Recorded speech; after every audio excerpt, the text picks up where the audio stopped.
ini kan istri saya kerja di Hong Kong. Terus dia itu kan tadinya kerja 3 rumah gitu loh.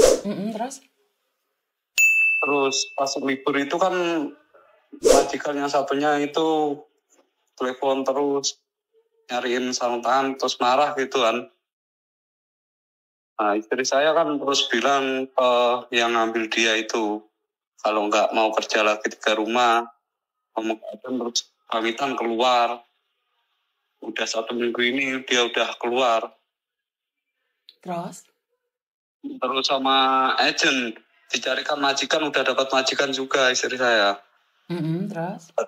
Terus udah dipesankan tiket sama agent juga. Terus tiba-tiba kemarin ditelepon sama majikannya yang lama.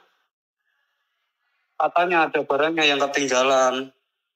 Nah, terus istri saya suruh ngambil. Istri saya ngambil ke sana. Kok tahu-tahu di dalamnya itu ada perhiasannya si majikan itu. Nah, terus kemarin kan udah dibawa ke kantor polisi. Nah, yang saya mau tanyakan itu kalau misalkan istri saya tetap pulang itu masih bisa nggak atau gimana? Satu hal, inilah yang Miss Yuni khawatirkan. Jika kalian keluar dari rumah majikan tidak dengan cara baik-baik. Karena bisa saja terjadi di saat kalian keluar, koper kalian, baju kalian ditaruhin sesuatu. Dan ini terjadi benar kan sama istrimu? Iya, terjadi. Dan kasus polisi. Udah keluar 1 mingguan, udah nggak kerja di situ. Ya, kalau memang ada masalah kan nggak perlu kabur kayak gitu. Di Hong Kong kan ada undang-undangnya. Kalau nggak cocok dengan majikan, ada 2 cara. Ngasih notis berarti bulan depan baru pergi, atau ngasih notis dengan cara bayar majikan hari itu juga pergi. Istrimu di Hong Kong berapa lama kalau boleh tahu? Udah 6 tahun ikut majikan yang ini. Oke, udah 6 tahun harusnya kan pengalaman. Kalau kayak itu gini, yang nyuruh pergi majikannya, Miss. Dia kan lapor ke agent. Ngerti? Nyuruh pergi majikannya, tapi kita nggak boleh kalau tidak terbukti. Ini kan permainan majikan juga, bisa jadi kan? Agar dia tidak bisa cari majikan lagi di Hong Kong, bahkan kalau bisa dia di penjara. Ini terjadi pada anak buah saya yang namanya Mbak Lastri dulu. Jadi dia dituduh nyuri kalung. Akhirnya dia kasus sampai 1,5 tahun. Dia sempat di penjara juga. Nah, istrimu sempat di penjara nggak? Enggak sempat. Nggak sempat di penjara. Itu kan posisi kalungnya enggak dibawa istri saya, belum sempat ke bawah. Ngerti, tapi kan saat kembali ke rumah majikan, posisi kalungnya kan ada di tasnya dia. Iya, itu tas itu kan tadinya di adiknya majikan yang satunya yang kan kerja 3 rumah, yang rumah ketiga itu. Tapi terus intinya sama kan yang rumah ketiga itu dibalikin ke bos yang ngambil istri saya itu, yang kontrak istri saya itu. Intinya adalah kita nggak tahu nih, dia itu kasarannya orang ngomong nggak tahu nyuri di rumah pertama, kedua, ketiga. Makanya selagi dicurigai, dengan cara dia harus ngomong kalau dia itu kerja 3 rumah. Iya, dia sudah ngomong kerja 3 rumah gitu. Inilah yang terjadi adalah fitnah dari majikan. Saya bisa bilang ini adalah fitnah dari majikan, iya kan? Iya, memang fitnah. Terus gimana ini solusinya? Solusinya ya nunggu fitnah itu berlalu. Jadi harus waktu istri saya ke agent kan dia interview sama ini majikan baru, kan udah dapat majikan. Nah, ketemu sama yang lama, yang majikan lama itu kan ke agent juga, tapi dia kan posisi nyari pembantu. Nah, sama agentnya yang majikan lama itu dibilangin kalau suruh kerja rumah nggak ada yang mau gitu. Terus sampai sekarang kan dia belum dapat ini pembantu ini, belum dapat penggantinya istri saya. Terus dia katanya laporan ke polisi kemarin bilangnya istri saya itu nggak boleh kerja lagi di Hong Kong gitu. Iya, di backlist berarti. Bukan di backlist karena ada kasus itu. Karena majikan nggak bisa backlist, yang bisa backlist hanya imigrasi. Tetapi dengan rekomendasi majikan yang tidak baik, maka istrimu nggak ada peluang lagi kerja di Hong Kong. Karena istrimu pergi tanpa notis. Walaupun diusir majikan, kalau nggak ada buktinya, kita yang salah. Itulah menangnya majikan. Kita selalu kalah.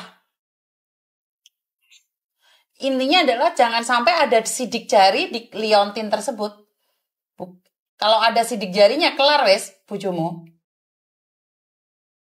Terus itu misalkan tetap pulang masih bisa nggak? Nggak bisa. Kalau sudah dipegang polisi nggak bisa. Dia lari kemana? Kemarin mbaknya aja yang DPO aja bisa dipegang di imigrasi. Langsung dikecek.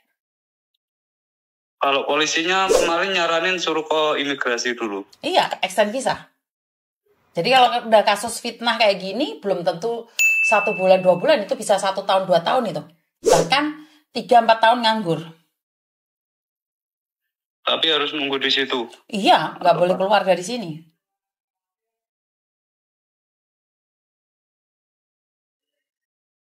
Berarti nggak usah pulang, harus misalkan tetap ngayal pulang. Harus ada di sini dan nggak boleh bekerja. Jadi dia untuk sementara menjadi tahanan luar. Sampai dia terbukti atau tidak terbukti. Kalau tidak terbukti, ya majikan harus membelikan tiket dia pulang, itu aja. Tetapi tahu sendiri di Hong Kong ini biaya hidupnya sangat mahal. Saya nggak tahu agennya ada boarding house gratis apa enggak. Kalau nggak ada, malah ambiar itu. Kita juga udah bayar ke agen yang majikan baru ini, kemarin katanya udah bayar 10 gitu. Kan 10 apa? Udah ngurus 10 juta. Loh. Kok sampai bayar 10 juta mate koko gratis tuh?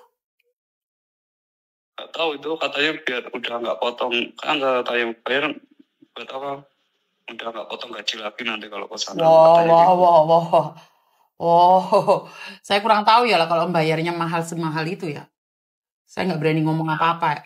Soalnya setahu saya nggak gratis sih, tapi saya nggak tahu agent-agent lain ya. Setahu saya gratis. Tetapi yang penting agentnya tanggung jawab, nggak apa-apa sih bayar, penting tanggung jawab aja. Ini belum kan masih pagi ini dihubungin kan belum bisa, dari semalam dihubungin masih belum bisa. Siapa yang dihubungin belum bisa? Agentnya. Karena banyak agent yang libur sekarang. Yang nggak libur kan cuma anak saya aja. Katanya masih Imlek gitu. Imlek. Ya memang pada kenyataannya seperti itu sih. Sekarang ini masih pada libur mereka. Ya tunggu aja. Ini solusinya tunggu di. Ini kan tanggal 6 besok suruh ke kantor polisi lagi. Iya, laporan. Laporan, selalu harus laporan. Wajib laporan. Itu sampai nggak bisa nentuin ya? Nggak bisa. Kalau kasusnya 1 bulan selesai, ya selesai. Kalau kasusnya 6 bulan, ya 6 bulan. Ada yang setahun, ada 1 tahun setengah.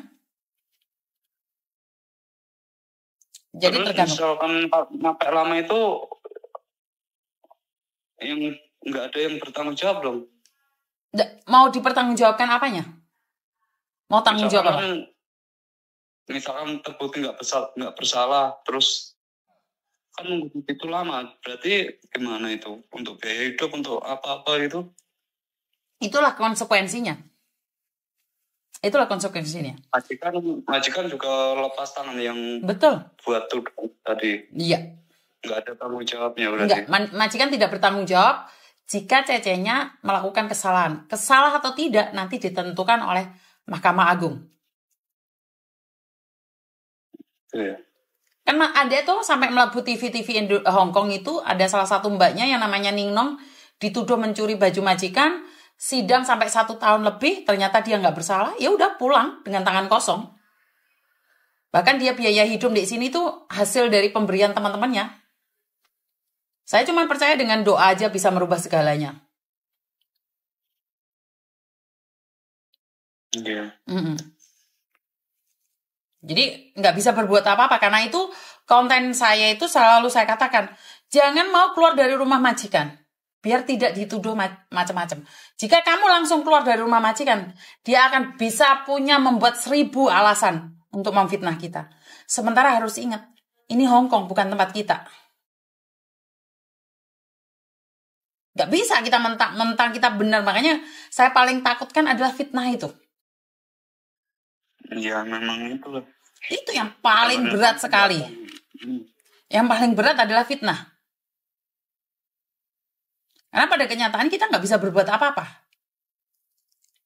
Saat kita difitnah, kita nggak bisa melakukan apapun. Benar nggak sih? Iya benar. Kemarin cuma istri saya bilang juga saya takut kalau memang nggak salah. Apa yang takut ngomong aja apa adanya. Ini nggak perlu takut, cuman kan kita waktunya sia-sia gitu loh. Iya, waktunya memang terbuang. Waktunya akan terbuang sia-sia. Bukan masalah takut enggaknya. Yang pastinya kalau nggak mencuri, nggak ada sidik jari, aman. Kalau ada sidik jari itu yang paling bahaya. Soalnya kan kemarin waktu ngambil tas itu dia masih disuruh kasih makan, kan punya peliharaan kucing itu.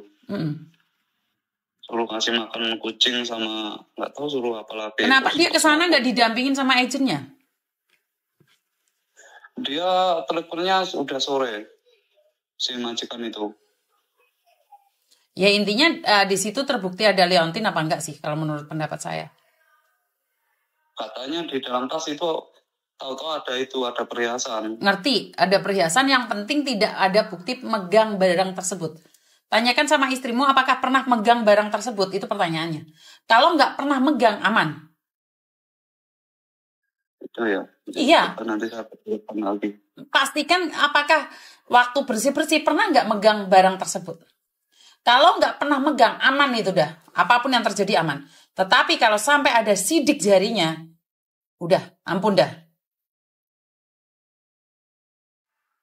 Iya, terima kasih Miss ya. Ya siap, terima kasih sama-sama. Nggak apa-apa, terima kasih. Inilah teman-teman, saya selalu katakan ini yang saya takutkan. Ini yang saya takutkan, bener-bener ini yang saya takutkan. Apa? Kefitnah. Kena fitnah. Jadi, kalau udah kena fitnah itu sulit bagi kita untuk seperti apa dan bagaimana.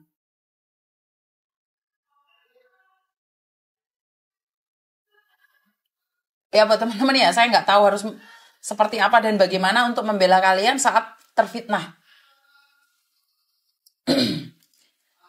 Miss Juni yang sangat khawatirkan bagi kalian yang tiba-tiba keluar dari rumah majikan, intinya saya nggak tahu kabur atau disuruh majikan pergi. Harus izin agenmu dulu. Kasih bukti, kalau enggak kalian kefitnah kayak gini, hancur kalian. Hancur total kalian. Halo? Halo. Halo, kenapa Mbak? Miss,